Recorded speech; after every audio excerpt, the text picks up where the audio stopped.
কত ন্যানোমিটার। তো এখনকার নরমালি সব মানে মাইক্রোপ্রসেসর থাকে CMOS টেকনোলজি বা আরো যদি অ্যাডভান্স মাইক্রোপ্রসেসর দেখি ওগুলা থাকে ফিনফেট টেকনোলজি বা গেট অ্যারে টেকনোলজি। আর ওইকালে এই প্রসেসর ছিল HMOS। HMOS বলতে high speed metal oxide semiconductor. এটা খুবই পুরান টেকনোলজি বাট তখনকার জন্য খুবই ভালো ছিল। তো এটার মধ্যে 29,000 টা ট্রানজিস্টর, আর এখনকার প্রসেসরের মধ্যে মিলিয়ন ট্রানজিস্টর থাকে, আরো বেশি, কয়েক মিলিয়ন। তারপরে এটা হলো গিয়ে ডুয়াল ইনলাইন প্যাক, ডিআইপি বলি আমরা। ডিআইপি মানে হলো এই যে এইসব টাইপের যে প্রসেসর থাকে, একটা চিপের মতো দেখা যায়, অনেকগুলো পিন বের হয়ে থাকে নিচের দিকে, এটাকে আমরা বলি DIP package, dual inline package. আচ্ছা, তারপর এটার একটা প্রবলেম হলো এই প্রসেসরে কোনো ইন্টারনাল ক্লক ছিল না।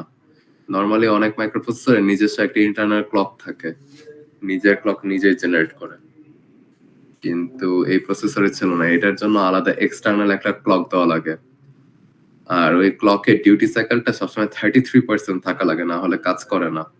33% মানে যে আমার পুরো টাইমের মধ্যে 1/3 অফ দ্য টাইম হাই থাকবে, 2/3 অফ দ্য টাইম লো থাকবে। এই গেল।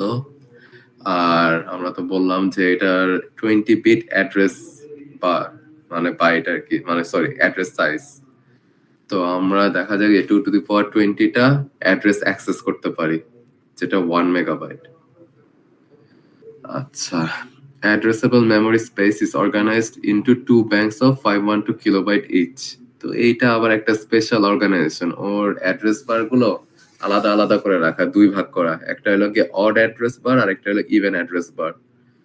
তো এইটা কি কাজে আসে ওইটা হয়তো আমরা বেশি একটা ডিটেইলস দেখবো না, বাট এটা ওর আর কি আর্কিটেকচারের একটা পার্ট। তারপর অপারেটস ইন টু মোড, এটাও একটা মজার জিনিস।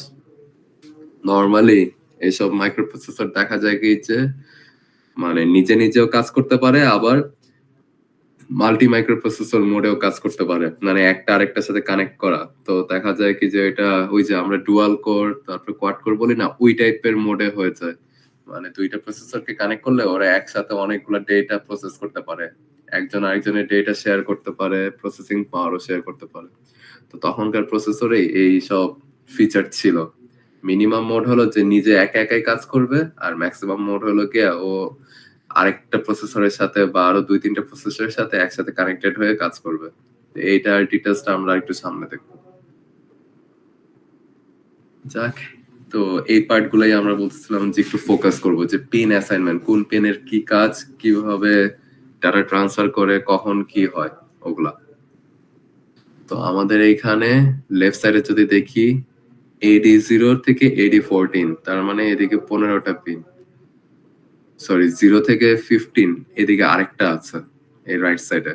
তাহলে লেফট সাইডে হলো গিয়ে আমার 15টা, রাইট সাইডে একটা 16টা। তাহলে AD0 থেকে AD15 হলো গিয়ে আমাদের বাই ডাইরেকশনাল পিন, মানে আমরা এখান থেকে ডেটা বা অ্যাড্রেস দুইটাই অ্যাকসেপ্টও করতে পারি আবার ট্রান্সমিটও করতে পারি। তো এইটা হলো গিয়ে আমাদের মাল্টিপ্লেক্স ফরম্যাটে থাকে, মানে এক সময় হয় ডেটা নিয়ে কাজ করবে অথবা আরেক সময় অ্যাড্রেস নিয়ে কাজ করবে। তো এদিকে আমাদের আরেকটা সামনে দেখবো যে একটা কি বলে ফ্ল্যাগের মতো একটা পিন থাকবে, ওইটা দিয়ে আমরা সিলেক্ট করি যে কখন অ্যাড্রেস মোডে থাকবে আবার কখন ডেটা মোডে থাকবে। আচ্ছা, কিন্তু আমরা আরেকটা জিনিস শিখেছিলাম যে অ্যাড্রেস কিন্তু আমাদের 20 বিট, ডেটা কিন্তু 20 বিট ট্রান্সমিট করতে পারে না। এই জন্য আমাদের এদিকে AD0 থেকে AD15 মানে অ্যাড্রেস বা ডেটা দুইটাই করা যায় হলো গিয়ে শুধু 16 বিট। আবার নিচের সাইডে যদি দেখি তাহলে A16 থেকে A19 আরো যে 4টা এক্সট্রা অ্যাড্রেসের বিট থাকে, টোটাল তো 20টা, 16 প্লাস 4 20।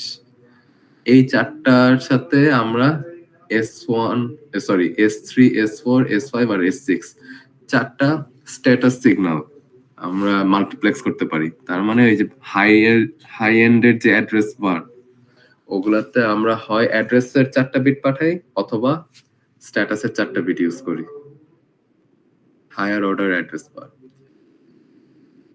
তাহলে প্রথম 16টা বিটের সাথে ডেটা মাল্টিপ্লেক্স করা আর লাস্টের 4টা বিটের সাথে স্ট্যাটাস সিম্বল অ্যাক্সেস করা, মানে মাল্টিপ্লেক্স করা। আচ্ছা, এইবার হলো গিয়ে বাস হাই এনেবল। এটা হলো এই পিনটা, পিন 34। এইটার কাজ হলো কি আমাদের বাসটা কি মোডে থাকবে ওইটা সেট করা। তো আমাদের এটা হলো অ্যাক্টিভ লো। অ্যাক্টিভ লো মানে আমার যদি এই পিনটা লো থাকে তাহলে এইটা যে কাজ করার কথা করবে। তার মানে আমি এদিকে যদি লো দেই তাহলে আমার বাস হাই থাকবে। আচ্ছা, এটা তাহলে কি হয়? It is used to enable data into the most significant half of the data bus. তাহলে আমার মোস্ট সিগনিফিকেন্ট হাফ, এটা মানে হলো কি আমার উপরের যে পার্টটা, বা আমার যদি 8 বিট থাকে প্রথম 4টা বিট হলো গিয়ে আমার হাই বিট বলি বা মোস্ট সিগনিফিকেন্ট বিট বলি।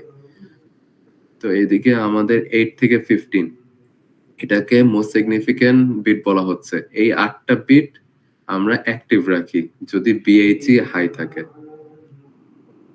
আর যদি লো থাকে তাহলে আমাদের দেখা যায় কি যে এটা স্ট্যাটাস সিম্বলের সাথে ইয়া করে, মানে কাজ করে স্ট্যাটাস সিম্বল হিসাবে, স্ট্যাটাস ফ্ল্যাগ। আচ্ছা, আরেকটা পিন আছে হলো গিয়ে MNMX। এইটাই হলো যে মিনিমাম বা ম্যাক্সিমাম মোড। তো যে এটার পিন যদি হাই থাকে তাহলে মিনিমাম মোডে কাজ করবে, যদি লো থাকে ম্যাক্সিমাম মোডে কাজ করবে।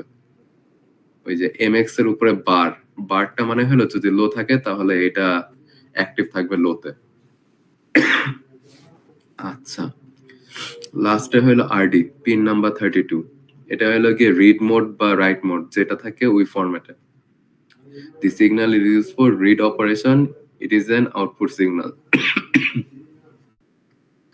তাহলে অ্যাক্টিভ লো থাকলে এটা আমার রিড অপারেশন কাজ করে, যদি হাই থাকে তাহলে আমার এটা আউটপুট সিগন্যাল হিসাবে কাজ করে। আচ্ছা, এবার আরো দুইটা সিগন্যাল, একটা হলো টেস্ট আর একটা হলো রেডি। এই দুইটা সিগন্যাল হলো আমার যখন এক্সটার্নাল কোনো মাইক্রো কন্ট্রোলার বা মাইক্রো প্রসেসরের সাথে কানেক্টেড থাকে তখন আমরা ইউজ করি। তো দেখা যায় কি যে অনেক সময় অনেক মাইক্রো প্রসেসরের আলাদা ক্লক স্পিড থাকে। একটা হয়তো 1 মেগাহার্টজ এ কাজ করতেছে আর একটা হলো 50 মেগাহার্টজ, সরি 50 কিলোহার্টজ এ কাজ করতেছে, এরকম ডিফারেন্সও হতে পারে। তখন আমরা এই টেস্ট আর রেডি সিগন্যালটা ইউজ করি। আচ্ছা, টেস্ট সিগনালে আমরা হলো গিয়ে যদি এটা লো থাকে, আচ্ছা 8086 will enter a wait state after the execution of the wait instruction and will resume execution only when test is made low. তাহলে যে কোনো একটা স্টেটে চলে যাবে, মনে করো এখন আমার ডাটা আসতেছে না, আমি ওয়েট করতেছি, তখন এটা ওয়েট ইনস্ট্রাকশন দিয়ে কাজ করা হবে, যে ওয়েট ফর সিগন্যাল। যখন এটা ওয়েট হয়ে যাবে তখন আমরা টেস্টের জন্য ওয়েট করব, ওইটা বাই ডিফল্ট হাই থাকে। তো যখন এটা লো হয়ে যাবে তখনই আমরা আবার নেক্সট ইনস্ট্রাকশনে যাব, তার আগে যাব না। এটা হলো টেস্টের কাজ। রেডিটাও হলো অনেকটা একই টাইপের। রেডিটা হলো গিয়ে আমার যখন ডাটা ট্রান্সমিশন অলরেডি স্টার্ট হয়ে গেছে, তো ধরো ডাটা ট্রান্সমিট করতেছে কিন্তু অনেক স্লো, তো যখন ট্রান্সমিট করতেছে তখন এটা রেডি স্টেটটা লো থাকবে, যে এখনো রেডি না, ডাটা ট্রান্সমিট করতেছে। আর যখন এই ডাটা ট্রান্সমিশন বা রেডি করা শেষ তখন রেডি যে সিগন্যালটা এটা হাই হয়ে যাবে। তো হাই হয়ে যাওয়া মানে এখন আমি ডাটা রিসিভ করার জন্য রেডি বা রিড করার জন্য রেডি। তো এই দুইটা হলো গিয়ে আমাদের যখন আলাদা এক্সটার্নাল কোনো মাইক্রো প্রসেসর বা মাইক্রো কন্ট্রোলারের সাথে কানেক্টেড থাকে তখন ইউজ করি।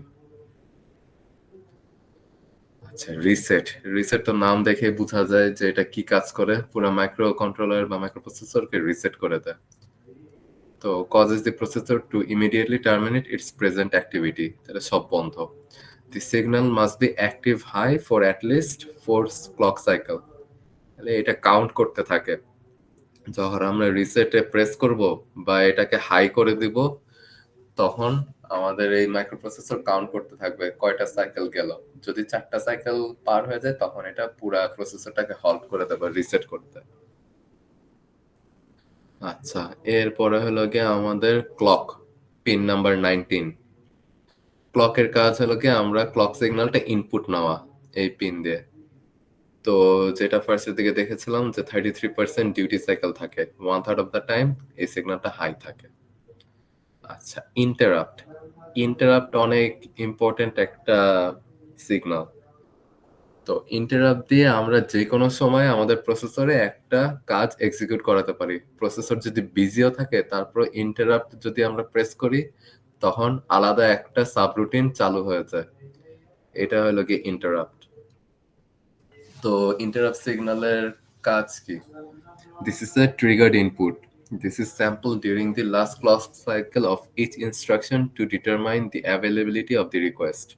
তাহলে প্রত্যেকটা ক্লক সাইকেলে ও চেক করে যে ইন্টারাপ্ট আছে নাকি। তাহলে আমি যদি মনে করি একটা ইনস্ট্রাকশন এক্সিকিউট করি যে এটা হয়তো 8টা বা 9টা ক্লক সাইকেল লাগবে, ইনস্ট্রাকশনটা শেষ হওয়ার আগেও প্রত্যেকটা সাইকেলেও চেক করবে যে ইন্টারাপ্ট অ্যাক্টিভ নাকি। এর মাঝেও যদি ইন্টারাপ্ট অ্যাক্টিভ হয়েছে যেমন 4th বা 5th ক্লক সাইকেলে, তখন দেখা যাবে কি যে ওই ইনস্ট্রাকশনটা রেখে ও অন্য একটা সাবরুটিনে চলে যাবে।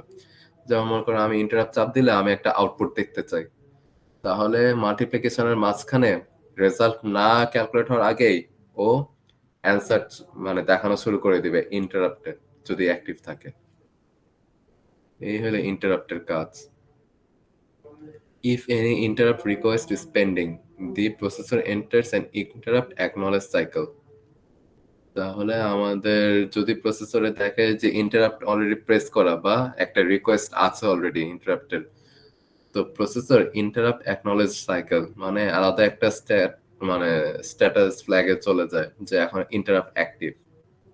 তো ওই ইন্টারাপ্ট অ্যাক্টিভ থাকায় ও ওই সাবরুটিনটা ফলো করতে থাকে বা এক্সিকিউট করতে থাকে।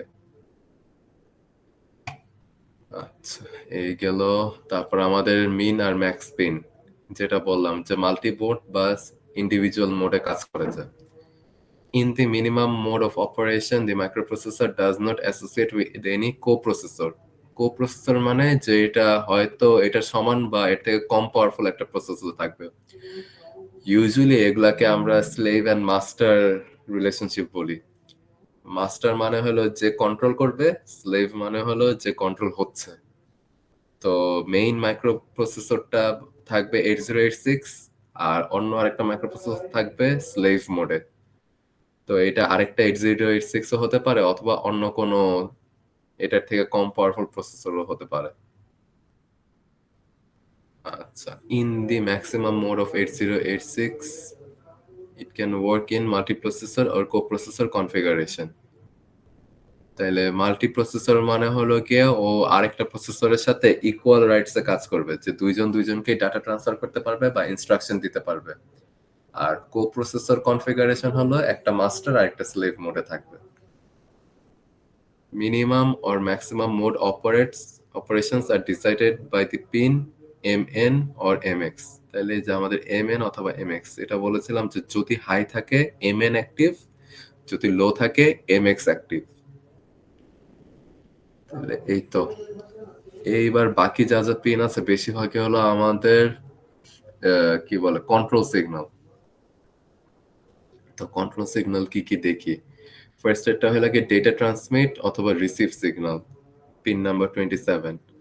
তো এদিকে আমার যদি হাই থাকে ডেটা ট্রান্সমিট মোড আর যদি লো থাকে রিসিভ মোড, তাহলে ডেটা পাঠাবে আর রিসিভ করবে, কোনটা হবে ওইটা হলো এই পিনটা ডিটারমাইন করে।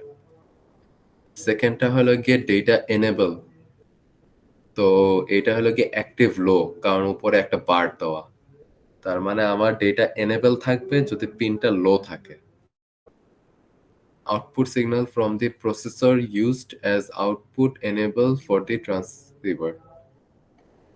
তাহলে output signal from the processor, তাহলে প্রসেসর যে আউটপুট সিগন্যালটা পাঠাবে ওইটাকে আমরা এনেবল করে দিই। যখন এনেবল থাকবে তখন আউটপুট সিগন্যাল পাঠায়, যদি এনেবল না থাকে যে কোনো একটা সিগন্যাল করে। আচ্ছা, তারপরে address latch enable, used to demultiplex the address and data line using external latches. তাহলে আমরা দেখেছিলাম যে আমাদের অ্যাড্রেস আর ডেটাটা দুইটা একটা আরেকটার সাথে মাল্টিপ্লেক্স করা, হয় আমার ওই পিনগুলো দিয়ে অ্যাড্রেস ট্রান্সমিট হবে অথবা ডেটা ট্রান্সমিট হবে। তো এইটা দিয়ে আমরা সিলেক্ট করি যে অ্যাড্রেস ট্রান্সমিট হবে নাকি ডেটা ট্রান্সমিট হবে, ALE। যদি আমাদের এদিকে হাই বা লো দেয় নাই, এটার সাথে আরেকটা পিন থাকে ওইটাও ডিটারমাইন করে যে অ্যাড্রেস যাবে নাকি যাবে না। আচ্ছা, M/IO. It is used to differentiate memory access and IO access. তাহলে আমাদের M/IO-টা হলো গিয়ে যখন আমরা যেকোনো একটা ডাটা রিড করব, তো ওইটা কি অ্যাড্রেস রিড হচ্ছে নাকি মেমোরি, সরি, ইনপুট আউটপুটের অ্যাড্রেস দেখাচ্ছে নাকি মেমোরির অ্যাড্রেসে পয়েন্ট করতেছে, ওইটা হলো আমরা এই সিগন্যাল দিয়ে বা এই পিনের ডেটা দিয়ে বুঝতে পারি। যদি এটা হাই থাকে তাহলে আমার যে অ্যাড্রেসটা ট্রান্সমিট হবে বা পয়েন্ট করা হবে ওইটা আমরা মেমোরির দিকে পয়েন্ট করি। আর যদি আমাদের এটা লো থাকে তাহলে হলো আমাদের আউটপুট আইও পিন বা ইনপুট পিনের মধ্যে করে পয়েন্ট করে। তো আমরা এসএপি 2 তে দেখেছিলাম যে আমাদের ইনপুটের পোর্ট 2টা, আউটপুটের পোর্ট 2টা। কিন্তু 8086 মাইক্রোপ্রসেসরে অনেকগুলো ইনপুট আউটপুট পোর্ট থাকে। তো এইটা আমরা এই যে পিন এটা দিয়ে ডিটারমাইন করি যে কোন পোর্ট। এখন আমরা যদি এই চিন্তা করি আমাদের একটা কম্পিউটারে অনেকগুলো পোর্ট থাকে, USB port, VGA port, keyboard, mouse, তো এগুলারও আলাদা আলাদা অ্যাড্রেস থাকে। তো দেখা যায় কি যে আমাদের পোর্ট অনেকগুলো হতে পারে। এই জন্য আমাদের যখন একটা অ্যাড্রেস আমরা রিসিভ করি বা পাঠাই, এটা কোন পোর্ট কে রেফার করা হচ্ছে ওইটা আমরা ডিটারমাইন করার জন্য এই পিনটা ইউজ করি, মেমোরি নাকি ইনপুট আউটপুট পোর্ট। আচ্ছা, এরপরে হলো কি রাইট কন্ট্রোল সিগন্যাল, ডাব্লিউআর। তাহলে এটা কি করে? এটা হলো active low signal, whenever processor writes data to memory or IO port। তাহলে এটা যদি লো থাকে আমার মেমোরি অথবা আইও পোর্টে রাইট করে। আর লাস্টেরটা হলো কি ইন্টারাপ্ট অ্যাকনলেজ। তো আমাদের একটা পিন ছিল ইন্টারাপ্টের, আর ইন্টারাপ্ট অ্যাকনলেজের কাজ হলো when the interrupt request is accepted by the processor। তাইলে আমরা যদি একটা ইন্টারাপ্ট রিসিভ করি, এটা যে এক্সিকিউট শুরু হয়ে গেছে এইটার অ্যাকনলেজমেন্ট দেওয়ার জন্য আলাদা একটা পিন রাখা। তো একটু আগে দেখলাম যে ইন্টারাপ্ট শুরু হয় হলো কি আমাদের প্রত্যেকটা ক্লক সাইকেলের এন্ডে। এই যে it is sampled during the last clock cycle of each instruction।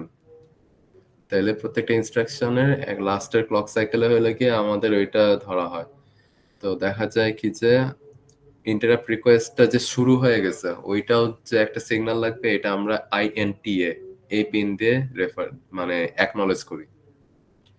যদি আউটপুট লো থাকে তাহলে আমাদের অ্যাকনলেজ করা হয়, আর যদি হাই থাকে তাহলে বলা হয় যে এখনো ইন্টারাপ্ট শুরু হয় নাই। আচ্ছা, এইবার হলো গিয়ে আমাদের হোল্ড আর হোল্ড অ্যাকনলেজমেন্ট। এই দুইটা পিন অ্যাকচুয়ালি আমাদের যখন কোপ্রসেসর মোডে থাকে বা মাল্টিপ্রসেসর মোডে থাকে তখন ইউজ করা হয়।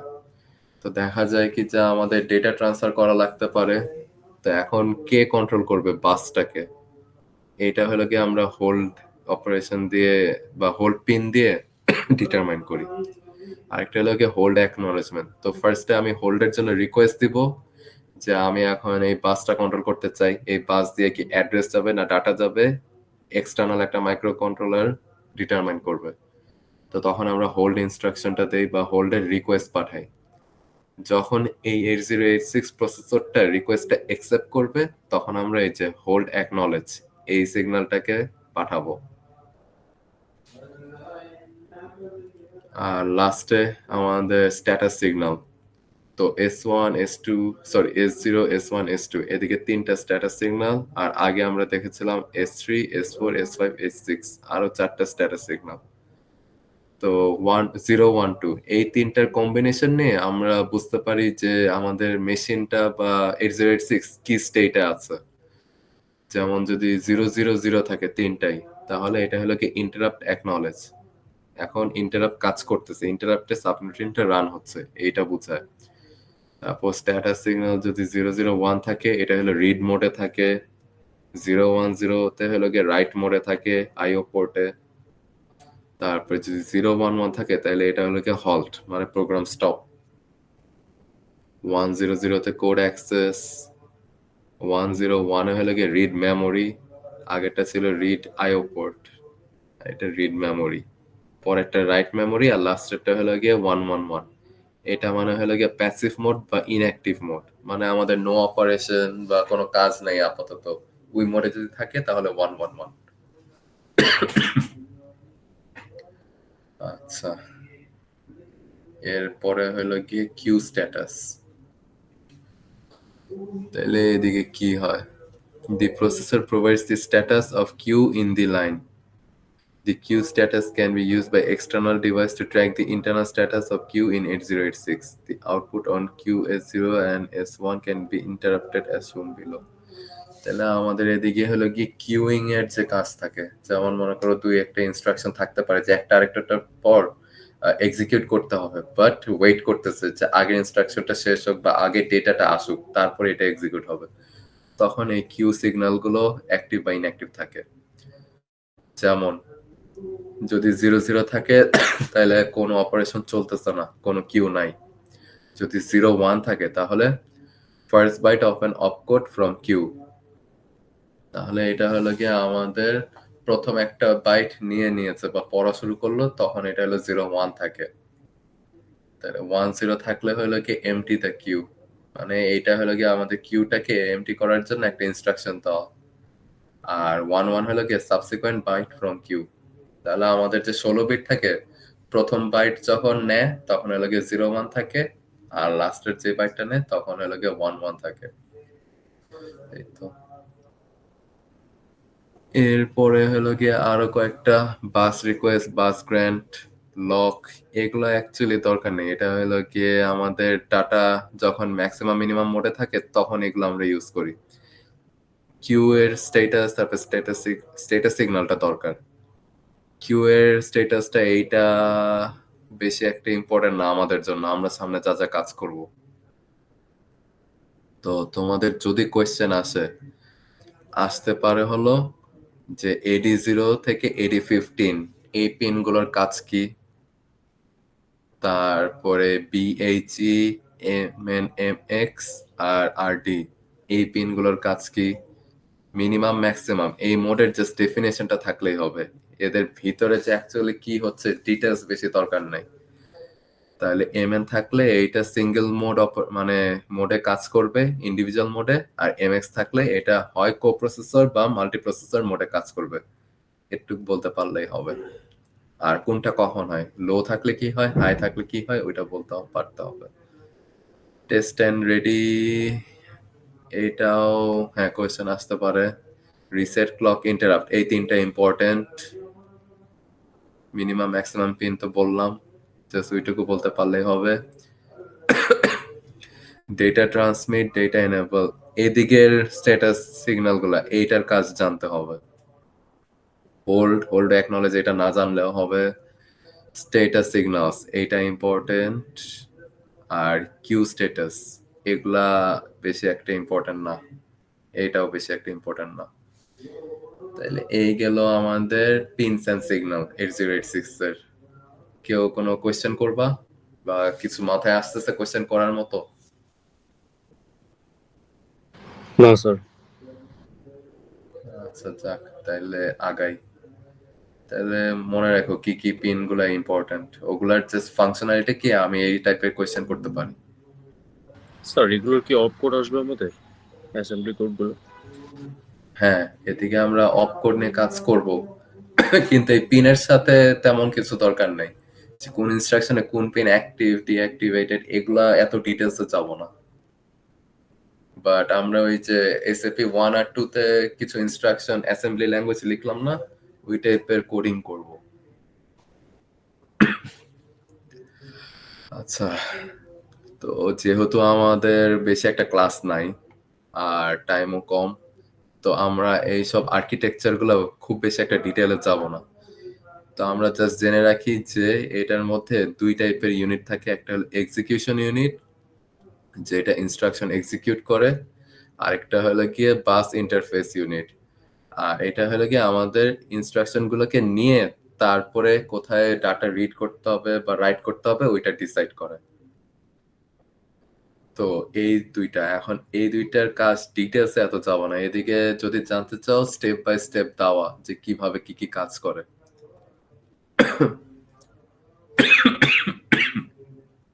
তো এদিকে অনেক টাইপের রেজিস্টার থাকে। আচ্ছা, রেজিস্টারের একটা লিস্ট ছিল, ওইটা ইম্পর্টেন্ট, ওইটা দেখবো। তার আগে ফ্ল্যাগ গুলা দেখি। অলরেডি তোমরা অনেকটা জানো ফ্ল্যাগ কোনটা কি কি করে। যেমন সাইন ফ্ল্যাগ, আমাদের এসএপি 2 তে ছিল সাইন ফ্ল্যাগ। যদি এটা হাই থাকে তাহলে আমাদের সাইন নেগেটিভ, যদি লো থাকে তাহলে পজিটিভ। কেউ কিছু বলতে চাচ্ছিলা? No sir. আচ্ছা, ওকে। আচ্ছা, সাইন ফ্ল্যাগ আমরা জানি। তারপর জিরো ফ্ল্যাগ, জিরো ফ্ল্যাগে কি হয়, যদি আমাদের অ্যাকুমুলেটরের ভ্যালুটা জিরো থাকে তাহলে হাই, আর যদি লো থাকে তাহলে অন্য একটা ভ্যালু এক্সিস্ট করে। তারপরে অক্সিলারি ক্যারি ফ্ল্যাগ,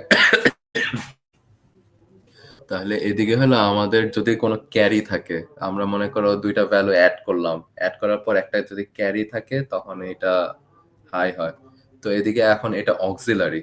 অক্সিলারি বলতে বোঝায় যে আমাদের লোয়েস্ট নিবল, নিবল মানে ধরো আমাদের যদি 16 বিট ডেটা থাকে, নিচের 8 বিট যেটা, ওই বিট আমরা অ্যাড করার পর যদি কোনো ক্যারি থাকে, তাহলে এদিকে পড়ি দিস ইজ সেট, মানে 1 হয় if there is a carry from the lowest nibble, মানে নিচের পার্টটা lowest 8 bit, that is bit 3 during addition, or borrow for the lowest nibble, that is bit 3 during subtraction. Nibble দিয়ে সম্ভবত তাহলে এদিকে 8 bit বুঝাচ্ছে না, ওইটা তাহলে জাস্ট 3টা বিট। আচ্ছা, আগের বারে আমাদেরটাতে 4 বিট ছিল, অর্ধেক বুঝাচ্ছিল। তো এদিকে আমাদের নিবেল দিয়ে বোধহয় ও বিট 3 বোধহয় 4 বিটই। বিট 0 হলে একদম লাস্টেরটা, তাহলে সেকেন্ড লাস্ট হলো গিয়ে 1, আর তাহলে থার্ড লাস্ট হলো 2। তাহলে বিট 3 মানে হলো গিয়ে একদম লাস্টের থেকে 4 নাম্বার বিট, ওইটাই। তাহলে লাস্টের 4টা বিট অ্যাডিশন করার পর যদি কোনো ক্যারি থাকে, এটা হলো আমাদের অক্সিলারি ক্যারি। আর জাস্ট ক্যারি ফ্ল্যাগ যেটা, এটা হলো গিয়ে আমাদের পুরো ভ্যালুটা অ্যাড করার পর, when there is a carry out of MSB, most significant bit, তখন হলো গিয়ে আমাদের এই ক্যারি ফ্ল্যাগটা হাই হয়ে যায় বা 1 হয়ে যায়। আচ্ছা, প্যারিটি ফ্ল্যাগ আমরা হয়তো সামনে দেখবো, অনেক সময় আমাদের প্যারিটি চেক এই টার্মটা ইউজ করা হবে। মাইক্রো প্রসেসরে হয়তো আর ইউজ করা হবে না, কিন্তু তোমরা যদি অন্য কোনো কোডিং করো বা কমিউনিকেশনের কাজ করো, প্যারিটি চেক একটা করা হয়। তো প্যারিটি ফ্ল্যাগ থাকে, এটার কাজ কি দেখি। This flag is set to 1 if lower byte of the result contains even number of ones. তাহলে আমাদের ধরো 8টা বিট, 8টা বিটের মধ্যে যদি 4টা বিট, 6টা বিট বা 2টা বিট 1 থাকে, তখন আমাদের প্যারিটি ফ্ল্যাগ হাই থাকবে। তাহলে এটা কি হলো, এটা এক টাইপের ছোটখাটো একটা চেক হয়ে গেল। মনে করো আমি একটা ডাটা সেন্ড করলাম, আমি অলরেডি আগের থেকে জানি যে এই ডাটার মধ্যে আমার 2টা হাই, মানে 2টা 1 আছে, কিন্তু যে রিসিভ করলো, সে রিসিভ করার পর চেক করে দেখলো যে এদিকে তো 2টা হাই না, 3টা হাই। তখন একটা প্যারিটি চেকিং করে ওইটা বলে দিতে পারবে যে এটা লো। তাহলে যখন 2টা ম্যাচ করবে না, তখন আবার ওই সেম ডাটাটাকে পাঠানো হয়। তো এইটা হলো গিয়ে প্যারিটি ফ্ল্যাগের কাজ, জাস্ট গুনা যে কতগুলো হাই বা কতগুলো লো, গুনেও না, এটা জাস্ট চেক করে যে এটা কি ইভেন নাকি অড। এটা একটা ছোটখাটো চেক করার মতো কাজ করে প্যারিটি ফ্ল্যাগ। ওভারফ্লো ফ্ল্যাগ, তো ওভারফ্লোটা মেইনলি হলো কি আমাদের রেজাল্টটা যদি আমাদের যে 16 বিট ডেটা বা এর চেয়েও বেশি বড় হয়ে যায়, তা আমার ডেটা যদি দেখা যায় 16 বিটের জায়গা না হয় 7 বিট লাগবে, 17 বিট লাগবে, তখন ওভারফ্লো ফ্ল্যাগটা অ্যাক্টিভ হয়ে যায়। তো ওভারফ্লো যদি হয় তখন দেখা যায় যে প্রোগ্রাম এটা অনেকভাবেই হ্যান্ডেল করে। হয় প্রোগ্রাম এই ডাটাটাকে 2 ভাগ করে দিবে, অথবা এটাকে ওভারফ্লো করে ডাটাটা যেটা দেবে মানে ওইটাতে এরর দেখাবে। এখন এটা প্রোগ্রামার যেভাবে কন্ট্রোল করে। আচ্ছা, তারপরে হলো গিয়ে ডিরেকশন ফ্ল্যাগ, টার ফ্ল্যাগ, এইগুলা অন্যান্য কাজ করে। সরি। আচ্ছা, এই দুইটার চেয়ে ইম্পর্টেন্ট হলো আমাদের ইন্টারাপ্ট ফ্ল্যাগ। ইন্টারাপ্ট ফ্ল্যাগটা হলো গিয়ে আমাদের যখনই একটা ইন্টারাপ্ট অ্যাক্টিভ হয়ে যায় তখন এই ফ্ল্যাগটা হাই থাকে। তার মানে আমার ইন্টারাপ্ট যে সাবরুটিনটা ওইটার মধ্যে চলতে থাকে। যদি আমাদের ইন্টারাপ্ট শেষ হয়ে যায় তাহলে ইন্টারাপ্ট ফ্ল্যাগটা আবার লো হয়ে যায় বা ক্লিয়ার হয়ে যায়। এই তো। তাহলে ফ্ল্যাগের কাজও জিজ্ঞেস করতে পারি, sign flag, zero flag, carry flag, overflow flag আর ইন্টারাপ্ট ফ্ল্যাগ, এই কয়টা। বাকিগুলা তোমরা জানার জন্য দেখতে পারো, বাট আমি হয়তো আর কোয়েশ্চেন করবো না। আচ্ছা, এই তো এটা খুঁজতেছিলাম। এটা হলো আমাদের যে 8086 প্রসেসর, এর মধ্যে কি কি রেজিস্টার থাকে। আমরা এসএপি 1 এ দেখেছিলাম যে অ্যাকুমুলেটর থাকে আর রেজিস্টার বি থাকে। তারপরে স্যাট 2 তে দেখলাম যে এখানে অ্যাকুমুলেটর ছিল, তারপর রেজিস্টার বি সি ছিল। এবার 8086 এ আমাদের জেনারেল পারপাস রেজিস্টার থাকে AX, BX, CX, DX। তো AX, BX, CX, DX হলো গিয়ে 16 বিট, চারটা জেনারেল পারপাস। এদিকে আমরা যে কোনো ডাটা ঢুকাতে পারি, বেরও করতে পারি। আর এই 16 মানে চারটা রেজিস্টারকে আবার ভাগ করা যায়। রেজিস্টার AX যেটা, এটাকে আমরা ভাগ করতে পারি AL আর AH দিয়ে। এই যে আমাদের AX যে রেজিস্টার, এটাকে আমরা দুইটা ভাগও করতে পারি। যদি AH দেই তাহলে 8 বিট একটা রেজিস্টার হয়ে যাবে, যেটা AX এর মোস্ট সিগনিফিকেন্ট 8 বিট। আবার যদি AL লিখি লো, তাহলে এটা হলো গিয়ে লিস্ট সিগনিফিকেন্ট বিট গুলা 8 বিট। একইভাবে বি কেও ভাগ করা যায়, সিএক্স ও ভাগ করা যায়, ডিএক্স ও ভাগ করা যায়। তো এটা ডিপেন্ড করে যে আমাদের ডেটা বা অ্যাড্রেস কত বিটের, ওইভাবে আমরা এটা ইউজ করি। আচ্ছা, তারপরে কিছু পয়েন্টার রেজিস্টার থাকে, এসপি, বিপি। এটা হলো আমাদের প্রোগ্রাম যে কত নাম্বার লাইনে বা কোন অ্যাড্রেসে ওইদিকে পয়েন্ট করে। ইন্ডেক্স রেজিস্টার আমাদের এইটাও দেখা যায় কি যে এক্সিকিউশন ইউনিট যখন কাজ করে কিছু ইন্ডেক্স রাখে, যেমন জাম্পের একটা ইন্ডেক্স থাকতে পারে, আবার একটা সোর্স, একটা ডেস্টিনেশন, কোথা থেকে আমি জাম্প করলাম আর কোথায় আমি যাচ্ছি, এই ভ্যালুগুলো স্টোর করে রাখতে পারে। তারপর ইনস্ট্রাকশন পয়েন্টার, আইপি, এটা তো আমরা জানি যে আমাদের যে প্রোগ্রাম কাউন্টার পিসি থাকে ওইটার ভ্যালুটা এটা স্টোর থাকে। প্রথমে 1 2 3 4 5 এভাবে এভাবে ভ্যালু ইনক্রিমেন্ট হতে থাকে, ওইটা আইপি তে স্টোর হয়। আর আইপি থেকে আমরা অ্যাড্রেসটা জেনারেট করি। সেগমেন্ট রেজিস্টার, আচ্ছা এইটার কাজ হলো কি আমাদের যে মেমোরিটা 1 মেগাবাইটের, এগুলাকে আমরা আলাদা আলাদা সেগমেন্টে ভাগ করে রাখি। তো এই সেগমেন্ট গুলার অ্যাড্রেসটা কোথায়, ওইটা হলো কি এই চারটা রেজিস্টারে দেওয়া। তো ইউজুয়ালি চারটা সেগমেন্টে ভাগ করা থাকে মেমোরি, যেন তাড়াতাড়ি অ্যাক্সেস করতে পারে। তো এইটা যেহেতু আমরা এক্সিকিউশন ইউনিট আর আরেকটা ছিল হলো কি বিআইইউ, বাস ইন্টারফেস ইউনিট, ওগুলাতে যাই নাই, তো এটা দরকার নাই। ফ্ল্যাগ রেজিস্টার হলো কি 16 বিট। তো আমরা একটু আগে দেখলাম যে কি কি ফ্ল্যাগ থাকে। তো এদিকে 16টা ফ্ল্যাগ থাকলেও আমরা জাস্ট কয়েকটা দেখেছি, আরো ফ্ল্যাগ থাকতে পারে। আচ্ছা, এই গেল। তাহলে এটা হলো গিয়ে রেজিস্টারের ফাংশন। তাহলে AX হলো গিয়ে 16 বিট রেজাল্ট স্টোর করে, AL আর AH এগুলো হলো গিয়ে আমাদের 8 বিট রেজাল্ট স্টোর করে অ্যাকুমুলেটরের বা অ্যারিথমেটিক্যাল লজিক অপারেশনের। বেস রেজিস্টার, এটাকে আমরা একটা জেনারেল পারপাস রেজিস্টার হিসেবে ইউজ করতে পারি, অথবা এটাতে স্পেশালও একটা কাজ করা যায়। Use to hold base value in base addressing mode to access memory data. তাহলে আমাদের যে বেস মানে অ্যাড্রেসিং মোডে তো আমার এটা 16 বিটও থাকতে পারে, আবার 20 বিটও থাকতে পারে, যেহেতু আমার টোটাল হলো গিয়ে 20 বিট অ্যাড্রেস। তো দেখা যায় কি যে ওইটাতে আমরা একটা বেস ভ্যালু রাখি, যেন 20 বিট আমরা কভার করতে পারি 16 বিট দিয়ে। ওই বেস ভ্যালুটা আমরা বেস রেজিস্টারে স্টোর করি। তাহলে অ্যাটলিস্ট 4টা বিটের যে বেস ভ্যালু ওইটা আমরা এদিকে রাখি। আচ্ছা, কাউন্ট রেজিস্টার হলো কি আমরা যে কাউন্ট করি, লুপ, তারপর শিফট, রোটেট, এগুলার জন্য কাউন্ট যে করা লাগে ওইটা আমরা এদিকে স্টোর করি। সিম্পল এক্সাম্পল হলো গিয়ে ফর লুপে আমরা লিখি for i equals to 0 to 10 ওইভাবে লিখি। তো ওই যে i ইকুয়ালস টু 0 থেকে 10 এই কাউন্টটা এই কাউন্ট রেজিস্টারে রাখে।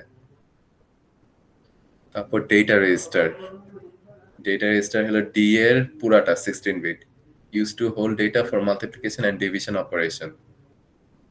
তাহলে আমাদের যে মাল্টিপ্লিকেশন আর ডিভিশন হয় এটার যে মাঝে মাঝে ইন্টারমিডিয়েট ডেটাগুলা এগুলা আমরা রেজিস্টার ডি তে স্টোর করি। তো অ্যারিথমেটিক লজিক ইউনিটে আমাদের ফাইনাল রেজাল্টটা যায়, কিন্তু তার আগেও তো কিছু রেজাল্ট থাকতে পারে, যেমন মাল্টিপ্লিকেশনে বারবার অ্যাড করতে হয়, ওই অ্যাডিশনের রেজাল্টগুলো হয়তো আমরা ডেটা রেজিস্টারে স্টোর করব। আচ্ছা, স্ট্যাক পয়েন্টার হলো কি আমাদের একটা মেমোরি লোকেশনে পয়েন্ট করে। তো স্ট্যাক মেইনলি হলো কি আমরা এটা সিম্পল এক্সাম্পলে বলতে পারি যে টেম্পোরারি ফাইল যেরকম ভাবে আমরা রাখি স্ট্যাক মেমোরিও একটা থাকে, ওই থেকে হলো কি আমাদের প্রোগ্রাম বাদেও অন্যান্য কিছু মেমোরি থাকে যেটা আন্ডার নিতে কাজ করে, ওই মেমোরিতে পয়েন্ট করে হলো কি এসপি স্ট্যাক পয়েন্টার। আচ্ছা, তারপর বেস পয়েন্টার বিপি, এটারও কিছু বেস অ্যাড্রেসিং এর কাজ থাকে, সোর্স ইন্ডেক্স আর ডেটা ইন্ডেক্স। এটা হলো কি আমাদের use to hold the index value of the source operant. তাহলে ইন্ডেক্স ভ্যালু এইটার একটা সিম্পল এক্সাম্পল দেওয়া যায় যে আমাদের যে অপারেন্ট, ধরো একটা মাল্টিপ্লিকেশনই যদি বলি, মাল্টিপ্লিকেশনে আমাদের দুইটা ভ্যালু রাখা লাগে, দুইটা ভ্যালুই যদি আমাদের 16 বিট হয় তাহলে তো আমি যে কোনো একটা রেজিস্টারে এইভাবে দিতে পারবো না, পুরা দুইটা 16 বিট ভ্যালু আবার অপারেশন পুরা জিনিসটাই তো আমি একটা রেজিস্টারে স্টোর করতে পারবো না। তখন দেখা যায় যে আমার একটা রেজিস্টার ইউজ করতে হবে মাল্টিপ্লিকেশনের অপ কোড লেখার জন্য, আর একটা রেজিস্টার ইউজ করতে হবে আমার সোর্স ভ্যালুটা রাখার জন্য, বা অপারেন্ট, বা এ ইনটু বি করলে এটা রাখার জন্য সেকেন্ড রেজিস্টার আর বিটা রাখার জন্য থার্ড রেজিস্টার, তাহলে তিনটা রেজিস্টার চলে গেল। তো তখন আমরা এই ইন্ডেক্সিং ইউজ করি।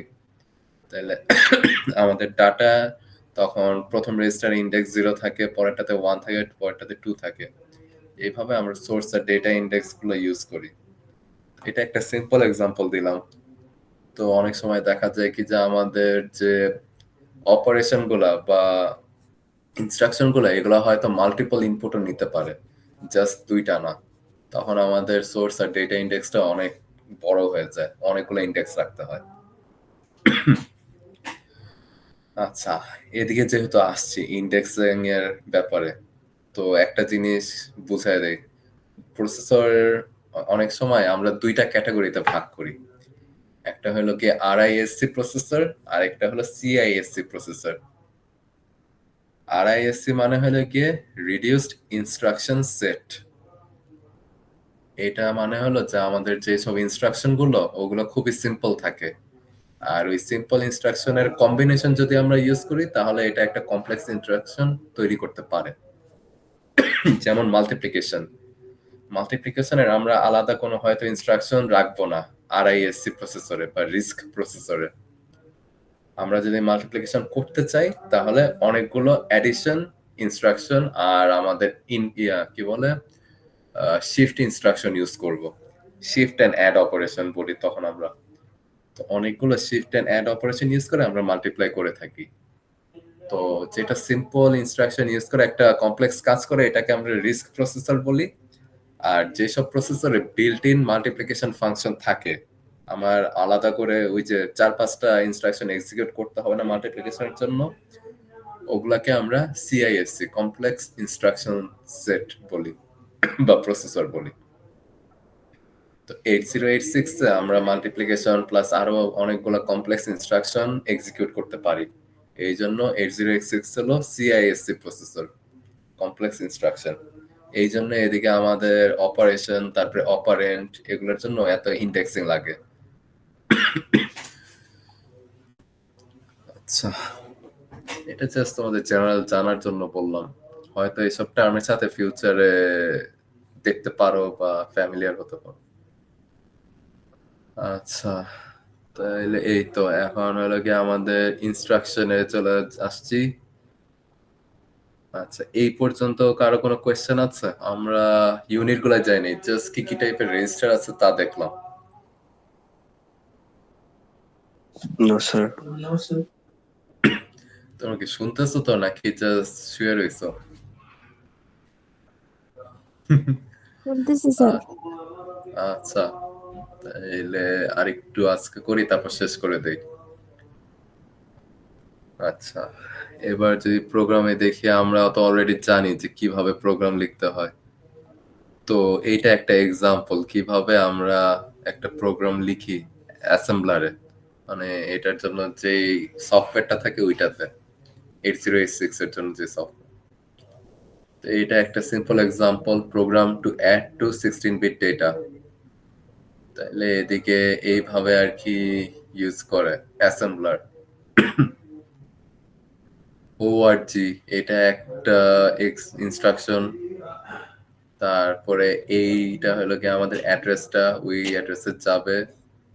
তারপর সাম ক্যারি, এই ইনস্ট্রাকশন গুলো যেহেতু এখনো দেখি নাই, এটা পরে দেখি, বাট আপাতত এটা একটা জাস্ট এক্সাম্পল কিভাবে ইনস্ট্রাকশনটা দেওয়া হয়। তো এদিকে আমাদের ফার্স্ট পার্টটা হলো কি ডেটা সেগমেন্টটাকে ডিফাইন করে দিল কোথায় আমাদের ডেটাগুলো রাখা। আর এইটা হলো কি আমাদের কোডের সেগমেন্ট, এদিকে হলো কি আমাদের যা যা ইনস্ট্রাকশন ওগুলা লেখা। এদিকে কিন্তু আমরা কোথাও এই কোডের যে মেমোরি ওইটা দেই নাই, যেমন SAP1 SAP2 তে বলে দিতাম যে এদিকে আমাদের মেমোরি গুলো আছে, এদিকে বলি নাই। কারণ আমরা যখন প্রোগ্রাম করব তখন দেখা যায় কি যে আমাদের ওই যে সেগমেন্ট করা ছিল পুরা 1 মেগাবাইট মেমোরি 4টা ভাগ করা থাকে। তো যেটার ভাগ যেদিকে ওইদিকে এই কোডগুলোকে পাঠায় দেয়। তো জাস্ট একটু হালকা দেখায় আসি যে কি কি সেগমেন্ট থাকে। এই যে ফার্স্টে আমাদের একটা পার্ট থাকে কোড সেগমেন্ট, যেদিকে আমরা কোড রাখবো। ডেটা সেগমেন্ট, যেদিকে আমাদের ডেটাটা থাকবে। স্ট্যাক সেগমেন্ট, যেটা হলো গিয়ে আমাদের টেম্পোরারি ফাইলের মতো বলা যায়, যে এক্সট্রা কিছু কাজ ছিল, কিছু ইনস্ট্রাকশন ছিল, এটার জন্য জায়গা দরকার। যেমন হয়তো ডিভিশন হতে পারে, ডিভিশনের কেসে আমি ভ্যালুটা বারবার মাইনাস করতে হয় আর শিফট করতে হয় যদি এটাকে ভেঙে ভেঙে করি। তো এটার ইন্টারমিডিয়েট রেজাল্ট গুলা হয়তো আমরা অন্য কোনো লোকেশনে রাখলাম, বা স্কোয়ার করার সময় একটা ফাংশন রান করার সময় ওইটার হয়তো কিছু ইন্টারমিডিয়েট ডাটা বা ক্যালকুলেশন লাগতে পারে ব্যাকগ্রাউন্ডে যেগুলো স্টোর হবে, ওগুলা আমরা স্ট্যাক সেগমেন্টে রাখি। আর এক্সট্রা সেগমেন্ট হলো যদি আমাদের অ্যাডিশনাল আরো কিছু এক্সট্রা জায়গা লাগে, ডেটা হোক বা স্ট্যাক হোক, ওগুলোর জন্য। এইভাবে 4টা ভাগ করা থাকে, এটা হলো 8086 এর একটা সুবিধা। এভাবে ভাগ করা থাকায় সুবিধা হলো আমাদের যে ইয়া থাকে, কোডিং থাকে, ওইদিকে ইজি হয়। আমাদের একটা বেজ অ্যাড্রেস থাকে, বেজ অ্যাড্রেসের সাথে জাস্ট অ্যাডিশনাল যে অ্যাড্রেস ওইটা অ্যাড করে দেই, তারপরে ওই অ্যাড্রেসে চলে যাই। ধরো আমাদের বেজ অ্যাড্রেস হয়তো 1000 থাকলো, পরেরটাতে 5000, তারপরেরটা 7000, 9000। তাহলে তখন আমরা জাস্ট বলে দিই যে 100 নাম্বার অ্যাড্রেসে যেতে হবে ওইদিকে ডাটা। তো ডাটা সেগমেন্টের বেজ অ্যাড্রেস প্লাস 100, এই দুইটা অ্যাড করে যে অ্যাড্রেস থাকে ওইদিকে চলে যায়। এটা জাস্ট একটু আইডিয়া দিলাম। আচ্ছা, তারপর হলো অ্যাড্রেসিং মোড। এটা তাহলে আমরা পরের ক্লাসে দেখি। এটা হলো গিয়ে জাস্ট আমরা কিভাবে রেজিস্টার, মেমোরি, তারপর ইনপুট আউটপুট পোর্ট গুলোকে অ্যাড্রেস করি। অলরেডি তোমরা হয়তো ইমিডিয়েট যে ফাংশনটা ওইটা জানো, এমভিআই আর এমওভি, এই দুইটার মধ্যে ডিফারেন্স যেটা। ইমিডিয়েট মানে সামনে যে ভ্যালুটা ওইটাই ইউজ করবে বা মুভ করবে, এই টাইপের অ্যাড্রেসিং থাকে। তো এই যে নাম্বার 2 যেটা, ওইটা ইমিডিয়েট অ্যাড্রেস। রেজিস্টার অ্যাড্রেস হলো আমাদের একটা অপারেশনের পর যদি রেজিস্টারের ভ্যালু থাকে ওইটা। তারপরে আরো ডিফারেন্ট টাইপের অ্যাড্রেসিং মোড আছে, এটা তাহলে আমরা নেক্সট ক্লাসে দেখবো। আর নেক্সট ক্লাসে কিছু ইনস্ট্রাকশনও করার ট্রাই করব, এক্সাম্পল দেখার যে কি টাইপের ইনস্ট্রাকশন গুলো এক্সিকিউট করা যায়। তাহলে আজকে এতটুকু থাক। কারো কোনো কোয়েশ্চেন, কেউ কিছু বলবা? No, sir. আচ্ছা, তাহলে আরেকবার বলি, তোমরা যারা যারা আসছো তোমাদের নেম এন্ড আইডি গুলো এদিকে এই যে চ্যাট সেকশনে দিয়ে রাখো, এটা দেখে দেখে আমি তোমাদের অ্যাটেন্ডেন্স দিয়ে দিব।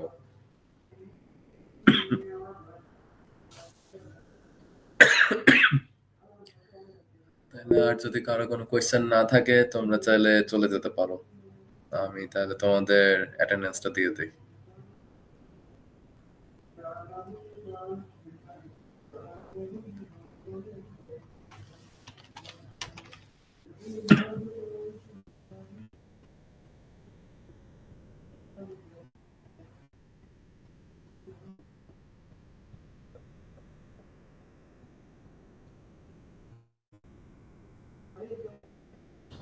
থ্যাংক ইউ স্যার, আল্লাহ হাফেজ। হাফেজ। আসসালামু আলাইকুম স্যার। ওয়ালাইকুম আসসালাম।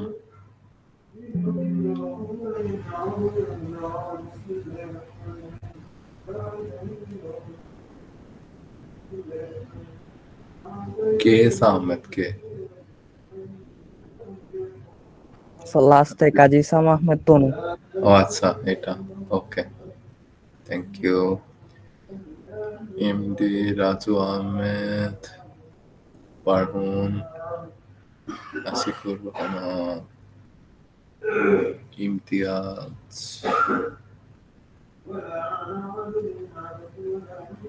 শাকিলুর রহমান, তারপর রাপ্তি,